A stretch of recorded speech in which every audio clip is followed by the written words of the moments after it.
ஒடிசாவில் விபத்தில் காயமடைந்த மயிலாடுதுறையைச் சேர்ந்த லாரி ஓட்டுநர்.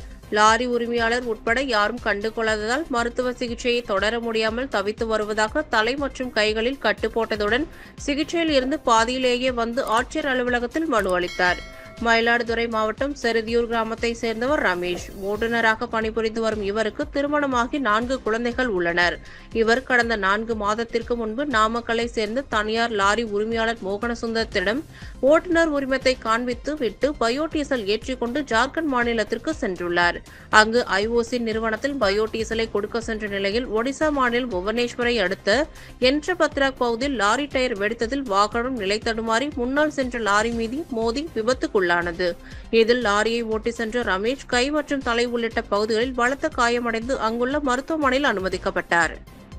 இது தொடர்பாக லாரி உரிமையாளர் காவல் நிலையத்தில் புகார் அளிக்காமல் லாரியை மீட்டு சென்றுள்ளார். பின்னர் உறவினர்கள் ஒடிசா மாநிலத்திற்கு சென்று விபத்துக்குள்ளான ரமேஷை மீட்டு மயிலாடுதுறைக்கு அழைத்து வந்துள்ளனர். பின்னர் மயிலாடுதுறையில் உள்ள தனியார் மருத்துவமனையில் 4 மாதங்களாக சிகிச்சை பெற்று வரும் ரமேஷ் லட்சக்கணக்கில் செலவு செய்துள்ளதாகவும் தற்போது வாழ்வாதாரம் இழந்து தவிப்பதாகவும் மருத்துவமனையில் இருந்து மாவட்ட ஆட்சியர் அலுவலகத்தில் நடைபெற்ற பொதுமக்கள் குறைதீர்க்கும் கூட்டத்திற்கு குழந்தைகள் மற்றும் மனைவியுடன் வருகை தந்து மனு அளித்தார். மேலும் லாரி உரிமையாளரிடம் நிதியுதவி பெற்று தர வேண்டும் எனவும் மேற்கொண்டு சிகிச்சையை தொடர மாவட்ட நிர்வாகம் ஏதேனும் வழிவகை செய்ய வேண்டும் எனவும் வேண்டுகோள் விடுத்துள்ளார். என் பேர் ரமேஷ். எனக்கு மயிலாடுதுறை செருதியூர் கிராமம். நான் நாமக்கல்ல எல்எம்ஆர் டிரான்ஸ்போர்ட்டுங்கிற கம்பெனியில் என்னை சொந்தக்கார டிரைவர் ஒருத்தர் சேர்த்து விட்டார். அங்கே வேலை செஞ்சுக்கிட்டு இருக்கும்போது லோடு ஏற்றி ஜார்க்கண்டு மாநிலத்துக்கு போனேன். அங்கே போகிற வழியில் டயரை வெடித்து லாரி கை கை ஒடிஞ்சிடுச்சு. என்னை ஒரு ஆம்புலன்ஸில் அழைச்சிட்டு போயிட்டு ஹாஸ்பிட்டல் ஒரு மெடிக்கல் காலேஜில் சேர்த்தாங்க.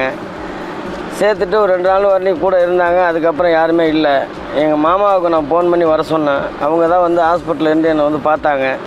இது வரலையும் அந்த ஓனர் எந்த ஒரு நடவடிக்கையும் எடுக்கலை. ஒரு எஃப்ஐஆர் போடல, ஒரு கேஸ் போடலை. அது மொழி தெரியாத மாநிலங்கிறதுனால எனக்கு எதுவும் எனக்கு ஹெல்ப்பு பண்ணுறதுக்கு ஆள் இல்லை. எங்கள் மாமா என்னை அழைச்சிட்டு இங்கே மயிலாடுதுறை ஹாஸ்பிட்டலில் அட்மிஷன் பண்ணி என்னை 1 மாதமாக பார்த்துக்கிட்டு இருக்கிறாங்க. நான் 1 மாதமாக அங்கேருந்து கலெக்டர் ஆஃபீஸுக்கு போயிட்டு தான் இருக்கிறேன். நான் ரொம்ப பாதிக்கப்பட்டிருக்கிறேன். எங்கள் பசங்க 4 பேர் இருக்கிறாங்க. 2 பொண்ணு 2 பையன். எனக்கு வாழ்வாதாரம் பாதிக்கப்பட்டுடுச்சு. இதனால் இந்த விரல் உடைஞ்சதுனால என் குடும்பத்துக்கு நான் எதுவுமே செய்ய முடியாமல் இருக்கிறேன். இதுக்கு இழப்பீடு அந்த ஓனர்கிட்ட என்னென்ன நடவடிக்கை எடுத்து எனக்கு வாங்கி கொடுங்க. இதனால் நான் ரொம்ப பாதிக்கப்பட்டு ரொம்ப கஷ்டத்தில் இருக்கிறேன். எங்கள் சொந்தக்காரங்கள்கிட்ட ஏதோ உடனே வாங்கி இது 70,000 80,000 இது வரையும் செலவு பண்ணியிருக்கிறேன். இன்னமும் மேலே ஹாஸ்பிட்டலில் செலவு இருக்குது. என்ன பண்ணணும் என்னால் ஒன்றும் முடியலைங்க. அது நீங்கள் ஓனர்கிட்ட ஒரு நடவடிக்கை எடுத்து எனக்கு ஒரு இழப்பீடு வாங்கி கொடுங்க. எனக்கு என் குடும்பத்துக்கும் எங்கள் பசங்களை படிக்க வைக்கணும்.